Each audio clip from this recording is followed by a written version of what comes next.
laawol kisal ko laawol peewal e ɓantal. alhamdulillah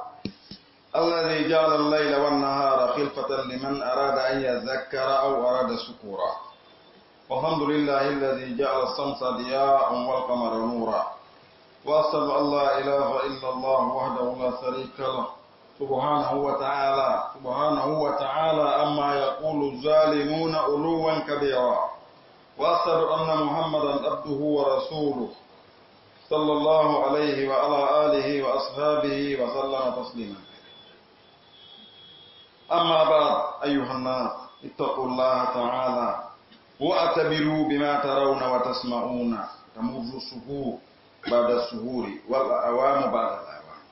ونحن في سبات غافلون. ومهما استيى ابن آدم فإلى 80 أو 90. فما أكثرها من مدة أما أقله من عمر. قيل لنوح عليه الصلاة والسلام فقد لبث في قومه 1000 سنة إلا 50 عاما كيف رأيت هذه الدنيا؟ قال كداخل من باب وخارج من آخر. فاتقوا الله أيها الناس وتبصروا في هذه الأيام والليالي فإنها مراحل تقطعونها إلى الدار الآخرة حتى تنتهوا إلى آخر سفركم. وكل يوم يمر بكم فإنه يبعدكم عن الدنيا ويقربكم من الآخرة. فطوبى لعبد اغتنم هذه الأيام بما يقربه إلى الله. طوبى لعبد شغلها بالطاعات واتعظ بما فيها من الإزات تنقضي بها الأعمال. يقلب الله الليل والنهار إن في ذلك لعبرة لأولي الأبصار. عباد الله، ألم تروا إلى هذه الشمس كل يوم تطلع وتغرب وفي طلوعها ثم غروبها إيذان بأن هذه الدنيا ليست بدار قرار وإنما هي طلوع ثم غروب. ألم تروا إلى هذه الأوامر تتجدد عاما بعد عام فأنتم تودعون عاما سعيدا عليكم وتستقبلون عاما جديدا مقبلا إليكم. فبماذا تودعون العام الماضي وتستقبلون العام الجديد؟ فليقف كل منا مع نفسه محاسبا ماذا أسلفت بها عامها الماضي. فإن كان خيرا ازداد وإن يكون غير ذلك أقلع وأناب فإنما تم السيئة بالحسنة. قال صلى الله عليه وسلم وأتبع سيئة الحسنة تمحها. يحاسب كل منا نفسه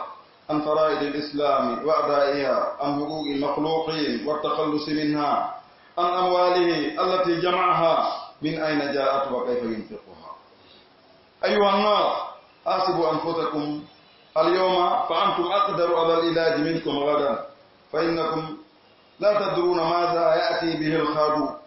حاسبوها في ختام أعامكم وفي جميع أيامكم فإنها خزائنكم التي تحفظ لكم أعمالكم. وأما قريب تفتح لكم فترون ما أودعتم فيها. روي أن رسول الله صلى الله عليه وسلم خطب فقال أيها الناس إن لكم معالم فانتهوا إلى معالمكم وإن لكم نهاية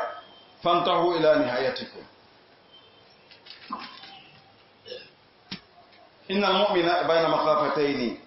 أجل قد مضى لا يدري ما الله صانع فيه وأجل قد بقي لا يدري ما الله قادم فيه.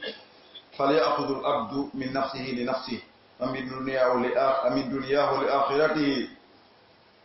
ومن السيبة قبل الهرم ومن الحياة قبل الموت. وقال أبو بكر الصديق رضي الله عنه في خطبته إنكم تغدون وتروحون إلى أجل قد غيب عنكم علمه فإن استطعتم أن لا يمضي هذا الأجل إلا وأنتم في عمل صالح فافعلوا. وقال عمر بن الخطاب رضي الله عنه في خطبته أيها الناس حاسبوا أنفسكم قبل أن تحاسبوا وزنوها قبل أن توزنوا وتأخروا للأرض الأكبر على الله يومئذ تؤردون لا تخفى منكم. musidɓe julɓe tedduɓe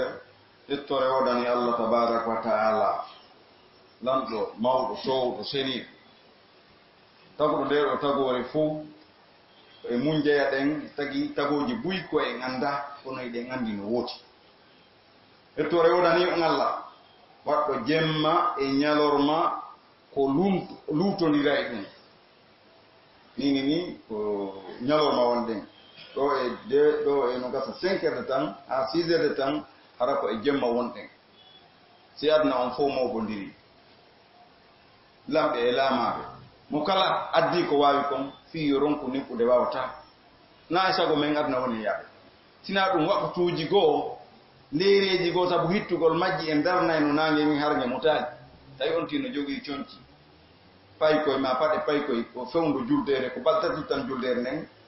hara niɓɓingol ngol koye juuɗe men wonno nden ñande niɓɓatama ha fannama niɓɓalida jabde mbuuɗi kono niɓɓugol e wetugol na e juuɗe men woni koye wonaɓe naɓede mbeɗa ko darimi ɗo o waɗi koye hoɗen Allah waɗɗo jemma e ñalorma luutondira e ɗum hilfa tan ɗum ɗa yaha ɗum ɗa ara ɗi tawtindirta kono no woodi ko hikma fi mum no woodi ko fanditi e mum o wi ko liman arada an yazakkara aw arada sukuran ko fi fanditiɗo waajitorgol jemma on e ñalorma on ma o fanditi jantagol e anditugol Allah hilnirgol jemma on e ñalorma on no waɗi piiji boy no e mum waaju no e mum kadi nemaji duwaɗi yettede ko so ni andi e so weeti on ti heɓa no yaraka faggitoto toon gurdam o yeeyoya o ƴanta simo ñawlinno o jaltina makkiti makko si ari e ko nandi e mum e ko nandi e mum siko aynowo daabeji o naɓa daabeji makko ɗin o aynoya siko remo o yaha o remoya si weetali ɗum ɗo waɗata jaka Allah no duwa jarnede fii ko o weetini kon si niɗɗi hay on ti yiitali ƴiiɗa fowtade niɗɗi tawa wawata daranade golle ɗen hannde kadi o yaha ko o walata ɗon o looto o ñaama o fowto o ɗaano son ti ɗaanike ɗon ha o finani hoore makko har na goɗɗo findinimo kala fo donkere e tampere ko wonno e ɓandu makko ɗum o tawayno yeehi Allah no duwa jarnede fii on jemma ɗon kadi si ɗum ɗon feƴƴi jemma on e ñalorma on ko kañum itti en e sagata laabu kañum itti en e o 18 ans 20 ans hocco cikko on tawa kala mo doguɗa laawa kala mo raɗiɗa addoye ko ɗum addi en ha hande ɗen yiiɗa no waɗen ɗo ni ɗum yehi ha furɗuɗen ko ɗum naɓi en ha ɗe yiiɗi men soli e ko nandi e mum ƴettore waɗani Allah on waɗɗo jemma e ñalorma on waɗɗo ñalɗe naŋe ngen jalbendi fi ɗaɓɓugol gurdan aduna jemma on waɗi lewru ndun annora e ko kontire kadi e lewru ndun ha ñande ndu wi nogay jeetati ne nduɗo maayi ndu seedo ala reweteɗo e gonga handuɗo e mum anduɗo e rewede waɗɗo ɗo ko hana rewirede tawata so o rewama o malnay o teddinay o danday malkiso so o rewaka o lettay o malkisay siwana Allah wala mo foti senode wodanimo e towal e ko toñoɓe wi'ata ko towugol mawnugol miɗo seedo wondema o kohode mawɗo salawatullahi wa salamu alayhi koho ɓiɓɓe adama ɓen patron maɓɓe annabaɓe fof si moɓodiri kanko ɓuri ɓiɓɓe adama ɓen kadi fof si moɓodiri kanko ɓuri arabo fof si moɓodiri kanko ɓuri Allah tagali wona makko e ɓiɓɓe adama o jiyaɗo walla ko nelaɗo makko yallah o ɓeydamo jam e kisiye kanko yimɓe suudu ka o jeyano ɗon banu hasim e banu abdul mutalibi e sahaba makko ɓen o hessinaɓe hisinde amma baat si ardinde ko hani ardade kon feƴƴi ɗum ɗo won ɗikonguɗi ɗo yettugol Allah e jarnamo e settanagol Allah nkako ngon e settanagol nelaɗo on nelal ngal e yottingol ngol si ɗum feƴƴi ko ono yo yimɓe onon e wonɓe ɗo hule Allah waaji toron ko wonɗon yi'ude kon yiron gite e leydi men ɗo watasma una nanon o waɗi nokkugo seno médiaji ɗi e lebbi no feƴƴa ɓaawo lebbi nduɗo maya ndu daro hitande no feƴƴa ɓaawo hitande kono hiɗen e ŋorre hiɗen welsidi hiɗen ɗaani kala ko wawɗa wurde an ɓiɗɗo adama on hara a wuuri moƴƴa hara a heɓi sanso moƴƴa hara ka lajje ɗen sendano toon ka dumunde gurnanɗan sendano toon a tawaka mi tawaka hara a waɗana no buyi hara a heɓi moƴƴa fa ila samanina awitisina haray ko telen capanɗe jeetati to maka capanɗe jeenayi kono hara on tama kadi a accitama huwondirede a accitama tummondirede tummondire janne ɗen mo capanɗe jeetati no wuuri hannde nder lagine o wawata arde juuliden ɗo wawata jawdi iskaliɗi ɗo haala yata capanɗe jeenayi on ko so tawi ɓe gurdide no waɗa barki ɓe moƴƴinanamo sambour labaɗo e salon mum e duusu interne ɓe faggamo ɗon ñande o ñande hiɓe joguimo yagollaten heɓo hewtuɓe toon ɓen ko ɓuri ɗurde kon ko kamɓe ordonnance woni tawi sabu moƴƴo no woodi sina ɗum nder ko ko lutti ɗo yanga e moƴƴa juutay kadi jonti wuuri ha ko telen toon hadise goo wino ko hasadu ummati ma bayna sittina wa sabu'in wa'irde mofti an ɗen ñaayirde maɓɓe maayirde maɓɓe eggugol maɓɓe e aduna yaha e l'ahira hakkunde capanɗe jeegoo capanɗe jeeɗi jonti hewti capanɗe jeegoo woɓɓe no hewtide ɗon kara kono barage wonɗo on hakkunde capanɗe jeegoo e jeeɗiɗi on on barasi na barasi tosoko buy ko ɗo wona hendeɗe buy ko ɗo woni e nangade buyɓe min tigi mi andi e nde hitande feƴƴude ɗo telen ka amen maayri capanɗe jeegoo e jeegoo capanɗe jeegoo e jeetati capanɗe jeegoo e jeetati capanɗe jeegoo e jeetati ɗum no ɗuɗi ha hakkunde capanɗe jeegoo on e capanɗe jeeɗi on barasi ɗon no mawni mbe wattan hakki telen ma capanɗe jeegoo fayda ko ɗon kere diwol lanni o lutti kon ko bonis ko fi hon ɗum ilaaɗo allah sallllahu alayhi wa sallam khayru halqillah wa mustafa mallahu on suɓi o neli e hoore ndiɗo leydi ko waɗanima kon warnal ɗum hay goto ko capanɗe jeegoo e tati o wuuri tawi o gayni wadde ko allah nelimo kon fimo si wonti hewti ɗon haray yo onti weltano allah ko fotuno no tawiri ni bilandema on tigi woni pay kon ha on capanɗe jeegoo harayna e soobe tun o woni soobe sama kala eno jillindirede fotiji onti hewti capanɗe jeegoo ɓaara wana wasi wondema capanɗe jeegoo wano ɗin no lutti wana wasi capantati wano ɗin no lutti hay si ɗin capantati no lutti haray na duuɓi mbawɗi fotuno on on ɗin ɓer wo ko fawti capanɗe jeegoo on hara ɗum ko fi lahira tun gollante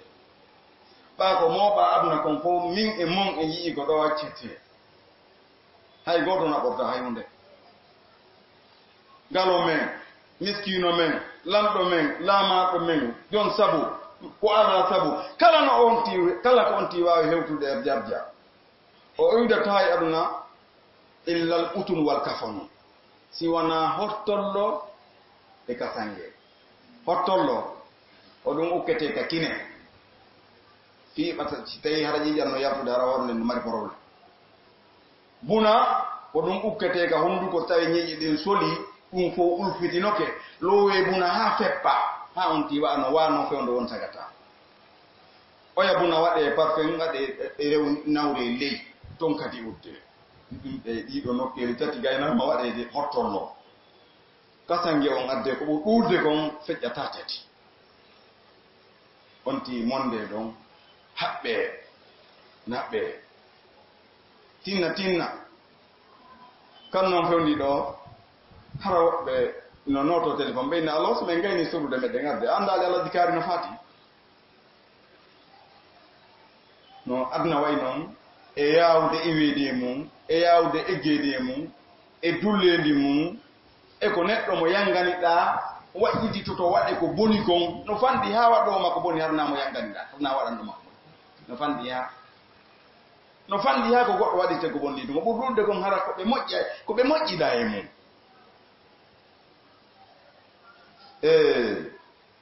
fotuno ɓawo duuɓi capanɗe jeegoo hara ɓe ruwo ko fawi ɗon woɓɓe ko tati woni fawade ɗon woɓɓe ko nayi woɓɓe ko jowi marɓe sansi ɓen ha telen nogay ɗin ɗon fof ɗi fotano tum ƴetteɗi ɗi fof majji ɗi waɗe fiika fewɗen ɗon ɓayen fokkiti e ñiway ɗo woni ñiway ɗo woni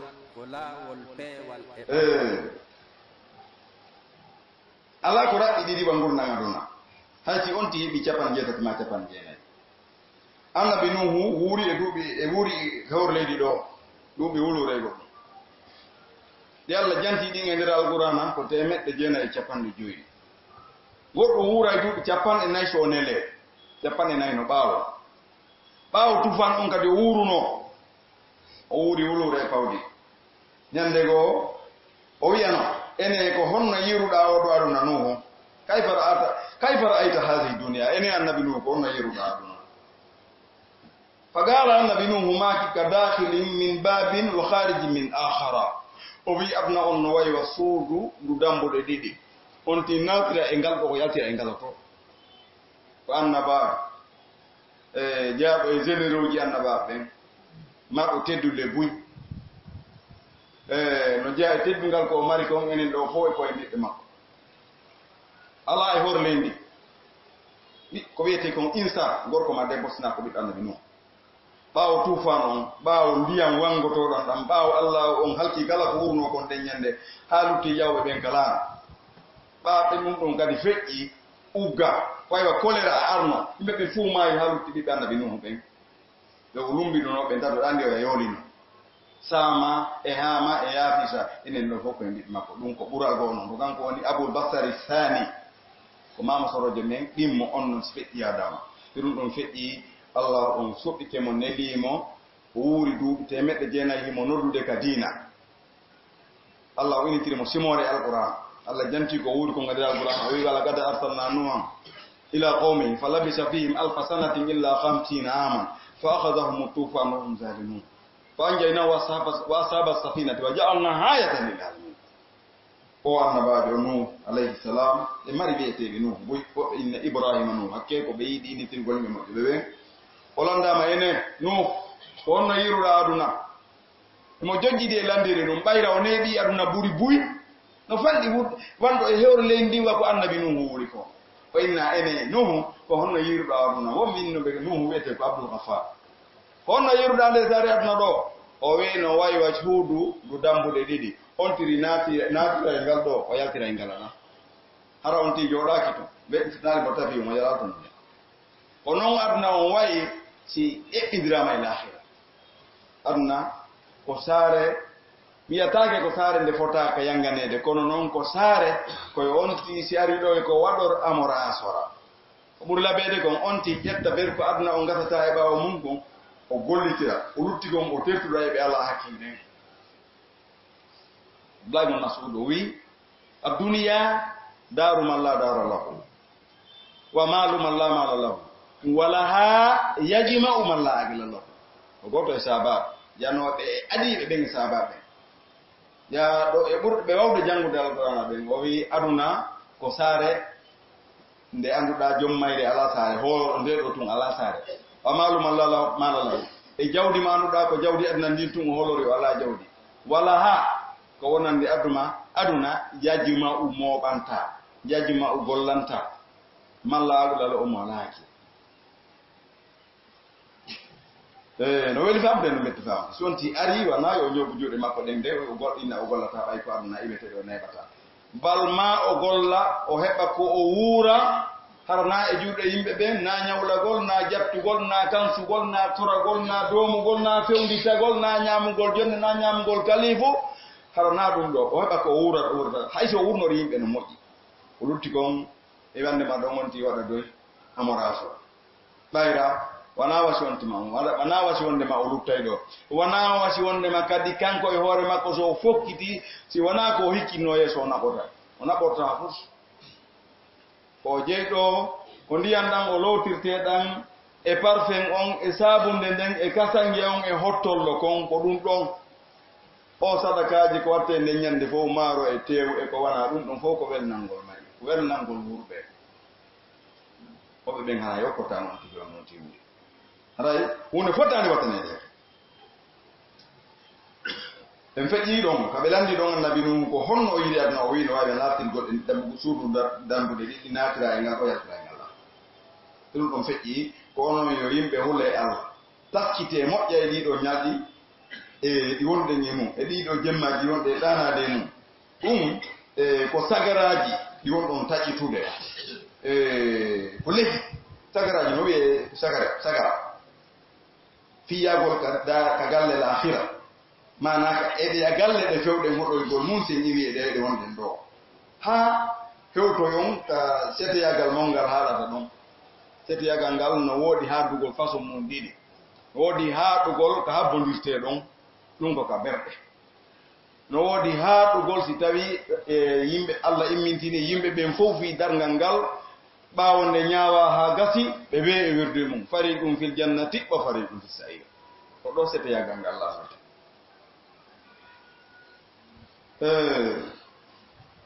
kala ñalorma mo hino feƴƴa kala ñalorma ndedimare ɗo koye munjeya hanki alkamisa koye munjeya janngo esa koye asawe koye munjeya kala ñallal feƴƴungal yugo iduk mani duniya haɗa ñallal ngal no woɗɗintindo on adna on o yuqarribukum min al akhirati ɓattina on kala akhira mi tafamde e seeɗa ñande wonnoɗamo duuɓi joyi e ñande wonnoɗamo duuɓi capannayyi kay wonɗamo duuɓi capannayyi ɗo mbuɗoɗa ɓattare lahira o wi fa tuuba li abdin ihtanama hadihi l ayyam e aljanna ma leggal wongal ngal ka aljanna ma welo welo woɗani e heɓɓitiɗo nanguɗo kanu e jangol e ɗiɗo ñalɗi o ɓattori o gollitirɗi ko hino ɓattinamo ka Allah sifa ɗum kadi tuuba wiyama tuuba ko leggal wongal ka aljanna waɗɗiɗo yaha e ley maggal duuɓi temedere wodani on e gollitirɗo adna on ɗoftareji Allah o waajitori ko woni kon e aduna e waajoji tan ɗaɗiɗi hal ama ko e nder o jemma e ñalorma e nder ɗi lebbi e nder ɗi duuɓi e gurdanji ɗi woni lannude Allah wi ka nder alqur'an yuqallibu llahu leyla wannahar Allah no waylita jemma e ñalorma inna fi dhalika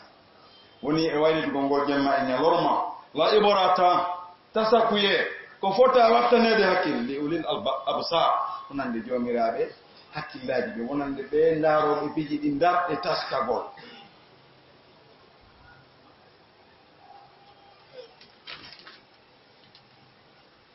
kono yo jiyaɗa Allah ene on yiyaali faade nge nangue ñande o ñande hinge fuɗa nde mutoya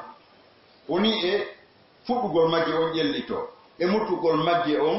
andingol perebenugol wondema nde ɗo sara nde wonɗe mum nasa ɓan noon sara nden ko hiya tulu'u summa khurubum ko fuɗɗugol e muttugol on yaali ɗi duuɓi ndeɗo no feƴƴa ndeɗo no ara hanki to ari ko 2010 arɗe 2011 2012 2013 hande hiɗen sutti 2018 milandema 2010 heɓi hande hay goto emi wawata mantade ko yimɓe jelo ɗowti gabaruji gasa o wawa andude ko fure ko hatundeji jelo o hiwroyi fuuta kono ko jelo o ɗowti ka berɗe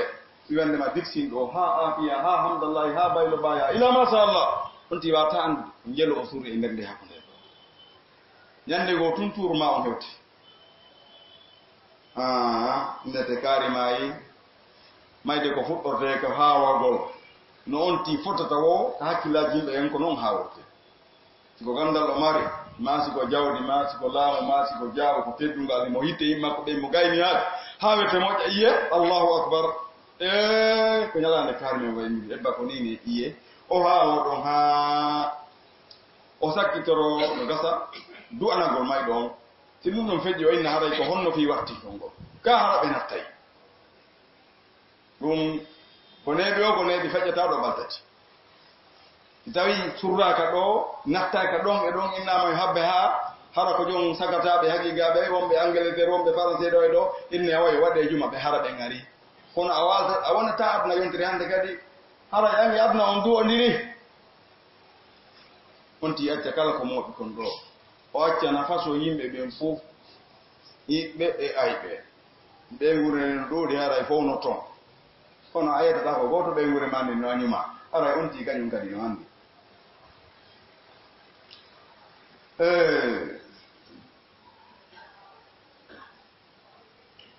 hiɗon waynodira hittande nde hino seedo e moom ko feƴƴuno kon hiɗon jaɓɓo hitande wonde arde kañum kadi fuɗɗoɗon golle nde noon enen ko honɗum woni ko halfinɗon nde hittande feƴƴunde ko honɗum wonɗon jaɓɓorde hittande wonde arde nde goto fof e men yo wattu hakkille kañum hakkude makko e wonki makko kin o ndaara ko honɗum ki feƴƴine nde hittande feƴƴunde ɗo ɗum woni 1438 ɓulure e temeɗɗe tati e capanɗe fergu si tawi koko moƴƴi haray alhamdulillah o ɓeyda waɗugol ko moƴƴi kon si tawi ko goɗɗum ngo ko wona ɗum o ɓeyno anndi ko jogi gonga on tigi ɓoro o pottito woni aqla o ɓoro e ko woni kon wa'anaaba o rutto kaala e bonɗi ɗi montirte ko waɗugol ko moƴƴi waɗugol moƴƴireeji ɗi montata bonɗi ɗin nelaaɗo on sallllahu alayhi wa sallam e maaki e taƴotinde hadisi goɗɗum no ɓaawa hadis on e maaki waɗɗi sayyi'atal hasana tammuma jokkintin gollal bongal gollal moƴƴal ngal monta gollal bongal ngal goto fof e men yo hasbo hoore mum yo dartu hoore mum e farillaji l'islam ɗin e tottugol ɗi e hakkeji yimɓe ɓen e sortagol e majji fi jawle makko ɗen ɗeɗo mawɓi ko honno ɗe heɓori ko honno o faala dépensirde ɗe ko onno yo yimɓe hasɓe hoore mum ñaawe hoore mum hannde ka aduna ɗo onon hannde ɗo waawi ñaawde hoore mum ɓuri si woni haa jango on annda ko hon ɗum janngo ardata ñaawe hoore mum ka lannode ndeyitaande ɗum woni ka jombente ɗo eɗen nanangal ñalɗi mon ɗi fof koye nder ɗi ñalɗi mon jemma mon ñalorma mon magasin ji mon ɗi woni ka golleji mon ɗi marete toon ɗo e seeɗa ni ñande goo tum ɗum udditete ndaare ko honɗum halfi ɗon toon nelaaɗo allah sallallahu sallam ñande goo ɓe futubi ɓe maaki wono yo yimɓe woodani on maandeji wattani hakkille mum o woodani on hakkirde e wattani hakkil ɗin hakkirdeji mum neɗɗo jollo no hakkunde kulareji ɗiɗi kulolji ɗiɗi ajalum qadmada tan feƴƴuɗo on o annda ko ɗum feƴƴidi kanko ara o yejjidi kono fof no winndako ni la yadri ma llahu sani um fii ko waɗi kon ko moƴƴi e ɗum si tawi allah jaɓi o annda ko waɗi kon ko boni e mum si allah yaafike o annda e lajal wongal arde o annda ko honɗum janngo ardata goto fof yo wattu hakkil o watta ƴetta hokki hakkille makko kin o wattana o gollitira fi wonki ƴetta wonki makko kin o gollitira fi wonki makko o ƴetta aduna makko on o gollira fi lahira makko on o ƴetta sagatalaako makko ngu mbawdi ndin keccu ngun haa ƴaɓɗuma yaagal ngal o gollira fi duuɓi nayew ngun o gollira ka ngurdan ɗo fi mayde nde ɗum si golla few ndo o waawi ɗo ko adi ñande o innata ɗum no saɓɓi woɓɓe men hare o naano konde allah mawɗindiray ɗo sappo waɗa accident nde wottere ɓen ɗum fof gooto innata walla mimo foppona moor wonde on ti nawnayi o nawna nangude e labdaneji ha labdane on inna wawata ɓe yeeto ɓe tawata ɗen si yeetama ronditata ko joɗɗen kisan ɓe inna ille condamné ɓe inna gasata hande kadi se torota meɗen fala évacude ɓe france meɗen fala évacude ɓe ɗon no Tunisie ɓe non c'est trop tard vous avez gaspillé de l'argent natte ɓe ko suudu e jonnon ɓe kala ko ɓe faala kono ko rewɓe ɓe yettaki ɗum ɓiɓɓe maɓɓe tigi yettaki ɗum ko bappiraɓe ɓe tawata ɓen no jogii hakkel ko ɓe yettiri sinaɓe ko suudu hande hara no wawi immade o wiyana hoore makko ka wurdu janngo ya ahi o inna walla lamnimo ɓe minima o inna goɗɗo e mum yo jooɗo takko an ɗo mi ɓaaro e makko ti neeɓi seeɗa o inna walla lam e walo on no anda e neylam hunde kaari mi ñama fewno ɗon harama faala hara appétit goppu no woɗi addugo maɓɓe wina noon mi ñamatano kadi wondiren noon e makko ha kikiɗe ara sa noddi o noddo janngo bimbi wiyetara inna on belkeji an o fanka bude o ndaare tawa watawo e ɗengal ngal no jaɓite haala kan jaɓite tawa hakkilkin no heddi ñande goo mo yehi ndaarugol nango ɗon ñasɗi tagata mo jiiɗo alqurana nokku goo ardi tawi o maayo tawi mo jirbude no sat sagataɓe nayo no jogiimo mo be jungo min ari min dari hoore makko miɗen ndaardemo no jaaɗi komi taskiti tawi o acciti wawde wowlude kono hakkilkin no heddi wanno mo senidiri wonɓe ɗon ɓe baɓe makko no dari no weemi no inna kaari min ndaari moƴƴa mi tawi ko woni ko ndaarde baɓe makko e ko woni ko ndaarde min naguto ɗum okkimi wondema hakkilkin no heddi e batte mum kono tawi o accitama waddede haala o maayi o janngo mum so on ti wattana hakkil ɗo e nden ñande ɗo e on tigi innude wallelan min jippine lanka leydi ɗawne lanka danka noddano e lankaari tawa si kayima ari sifa ɗum no yurmi ha hatti kat wonde on tigi anday no jeeya on tigi no andirta so o nawni o dadata si on tigi naɓama ka labtani tawi si ɓe yewtude fi nawnande ma yewta e tayma ɓe ndaarete ɓe ñoƴƴaɗoɓe allah ɗum ɗen haara on tawa e lanka biroɗa yahon fi nawnare nde yewtata ko hara nawtata ke yiɗa ɗum si tawi yewtama tawi ala ɗon kala ko yewtete fi nawnare nden ala hara ya ala ɗon naya nan ay mota ko nde nawnare ɗum ɓe nanum ɓe innata o immindande nawnare min to min inna o ɓiɗata ɓattatere nde nawnare haray ɗum foti wattande hakkille أقول قولي هذا وأستغفر الله لي ولكم ولسائر المسلمين فاستغفروه إنه هو الغفور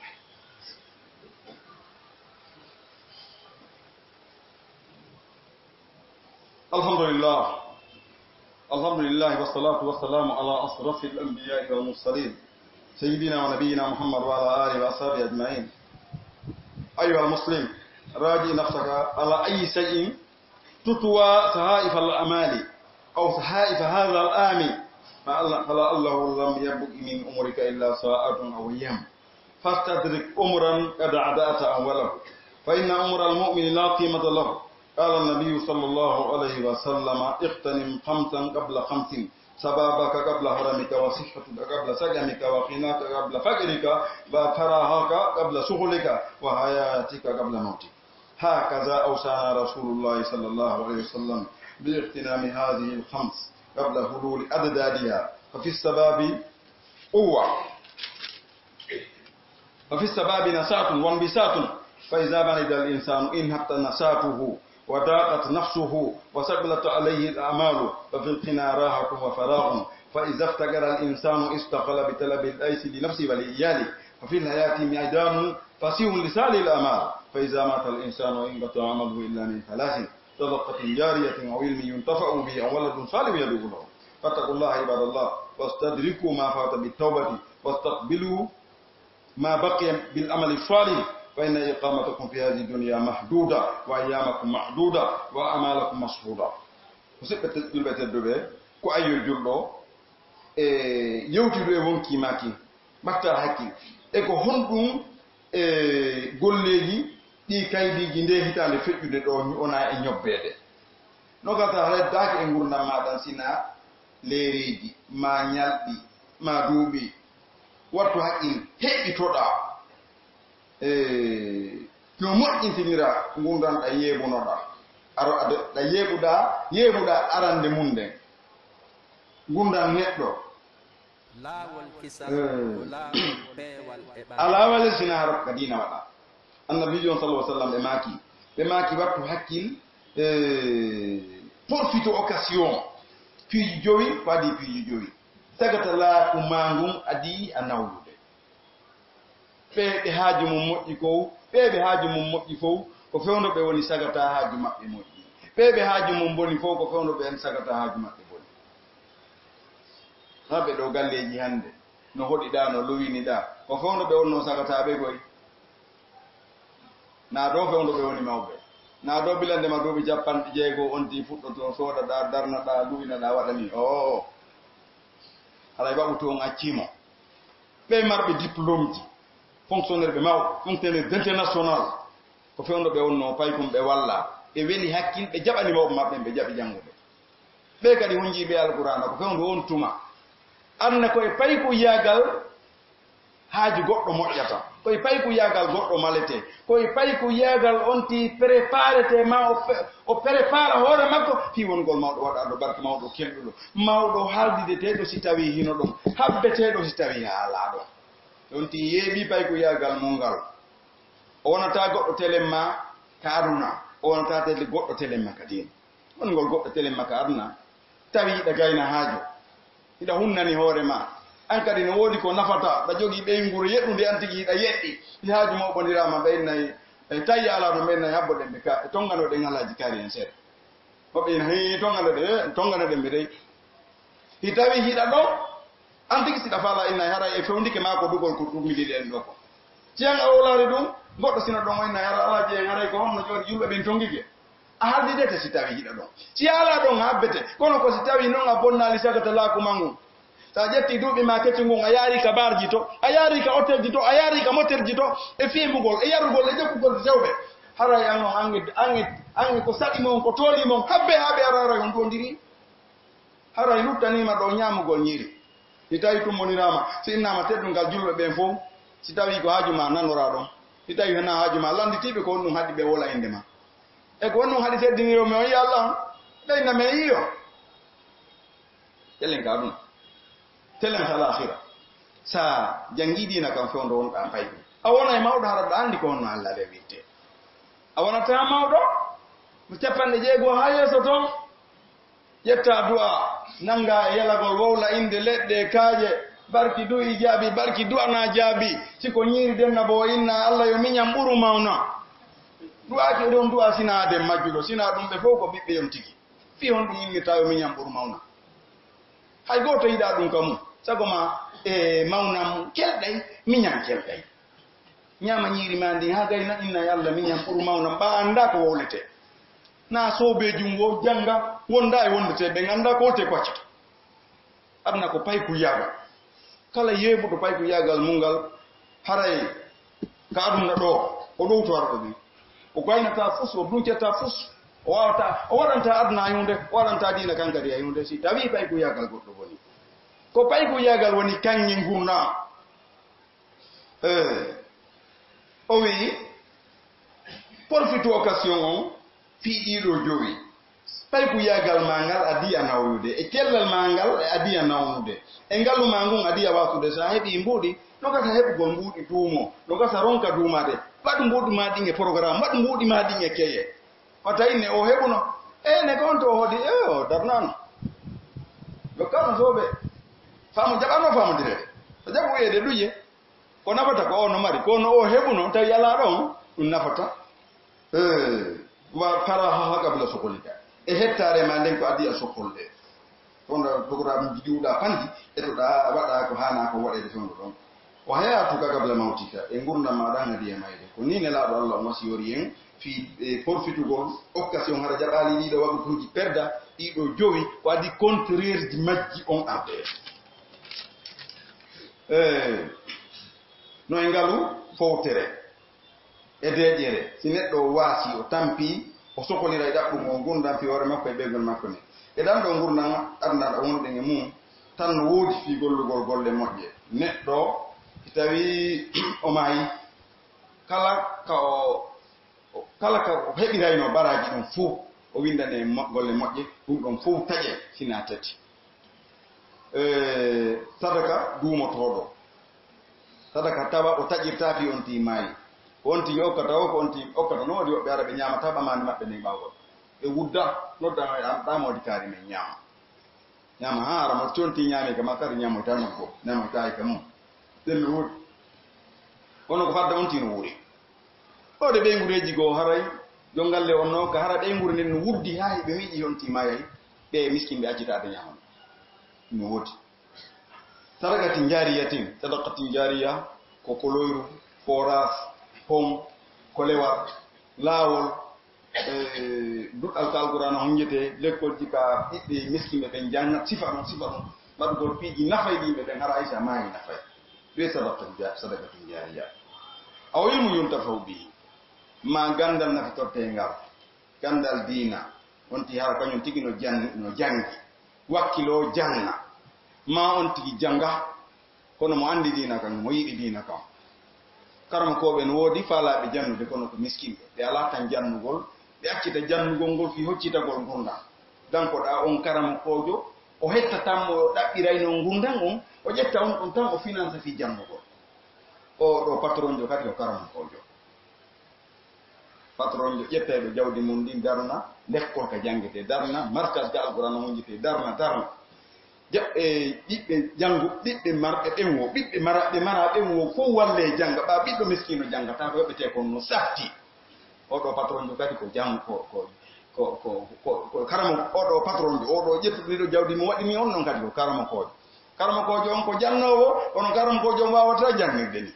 karama kojo on alana hoore mum mawɓe fayɓe ɓen no ronki ay ko ñaam sinano oɗo patron jo ngal ɗo ɗuɗal ɓuura tan a ilmu yonta fo jangugol ma wallugol jannoɓe woodi fay koy may ko mar ko hakki jande no faala jangude mawɓen ko miskinɓe ala no jangira wallitagol ɓen ɓe janga ɗum koye jannugol ngol jeeya ɓen patron ɓe ɓen finance ɓe ɓen jawle mum ɓen ɗon kadi ko pat ɓen ɗon kadi ko karama koɓe ɓa jawdi maɓɓe ndi wallitoto gandal ngal aw wala dum salihu yadu lahu ma ɓiɗɗo moƴƴo fulowo Allah du'antoɗo on tigi ɓawa mayɓe on tigi acca ɓiɗɗo ɗo heɓa sowno wo sowno andi sede o innayi allahumma aghfir li wa li walidayya rabbi irhamhuma kama rabbayani sahiran ara sowno wo sowno a du'antoɓe inna yalla yaafo nene yo Allah yaafo baaɓe en yalla o ñaññu gabru maɓɓe on yalla o putti gabru maɓɓe yalla o norɗi gabru maɓɓe on yalla o jaɓanɓe ko ɓe rewno Allah kon ko ɓe fayino e ko ɓe faytu yalla yaafo ɓe daiman wo abadan harɗa andi tawi ɓayra ɓe maayi kamɓe service maɓɓe o lanniki arna ɗo kono ɓayra heɓe accuma ɗo kamɓe woni sabu argol ma ɗo hakke maɓɓe o iwata e hoore ma fanna ma heɗa huuɗo lutta ɗo ana rima ma e ɓen maɓɓe ɗum woni ɓiɗɗoɗa ɓaawa torki Allah subhanahu wa ta'ala yo Allah waɗu en fow ɗum Allah waɗu en dulluɓe Allah en fow yeenoɓe ɓiɓɓe nafayɓe du'antoɓe mawɓe mum ɓen ɓaawa mum Allah hokkoren ɓiɓɓe sifa ɓen kadi ربنا آتنا في الدنيا حسنة وفي الآخرة حسنة وقنا عذاب النار اللهم وفقنا لما فيه صلاح ديننا ودنيانا اللهم أصلح نساء المسلمين اللهم أصلح أولاد المسلمين اللهم أصلح أولادنا وأولاد المسلمين اللهم أصلح فساد قلوبنا يا أرحم الراحمين اللهم أصلح لنا ديننا الذي وعصمة أمرنا وأصلح لنا دنيانا التي فيها معصومة وأصلح لنا آخرتنا التي إليها معادنا واجعل الحياة لنا زيادة من كل خير واجعل الموت لنا راحة من كل شر بفضلك وجودك وكرمك يا أكرم الأكرمين ويا أرحم الراحمين ويا رب العالمين وصل اللهم وسلم على نبينا محمد سبحان ربك رب العزة عما يصفون وسلام على المرسلين والحمد لله رب العالمين أقم الصلاة إن الصلاة كانت على المؤمنين كتابا لا والكسل كلا والبي والإبانتال